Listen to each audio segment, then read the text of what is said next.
Hi, JP Elton with Vail Summit Orthopedics and Neurosurgery. I'm going to talk to you today about heel pain. Typically that's going to come from a couple of different diagnoses, but by far the most common one is plantar fasciitis. That manifests with pain on the bottom of the heel.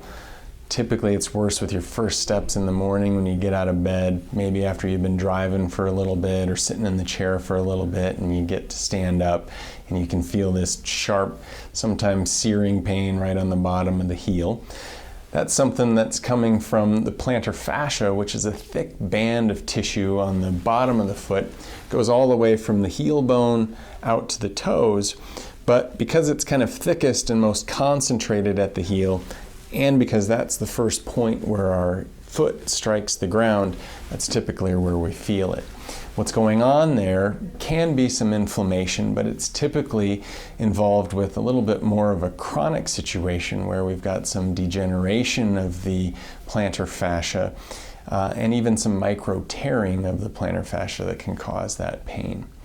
Most of the time, by far, we can treat that with conservative treatment, with stretching, but you got to be diligent about the stretching. Sometimes we need to do some physical therapy, but typically a stretching program that you do on your own at home, along with a little splint that you would use to sleep at night to stretch the plantar fascia, is about all that you need to do.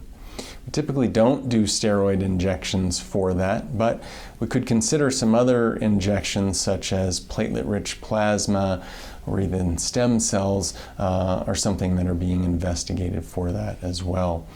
When those treatments don't work out for you and you're not able to do the things you want to do with continued pain, then we can talk about surgical procedures, and that is something that we generally can get done with a very limited small percutaneous surgery that really is minimally invasive, and we'll sometimes augment that with injecting some platelet-rich plasma or PRP into the plantar fascia at the same time.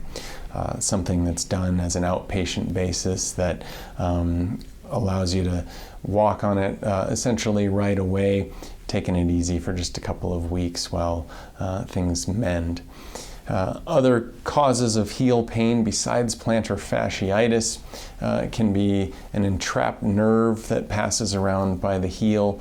That's something that typically gets worse through the day and might even send some pain down along the outside part of your foot, and maybe doesn't have so much of a temporally related pain that it may just kind of hurt at any given time without any specific action.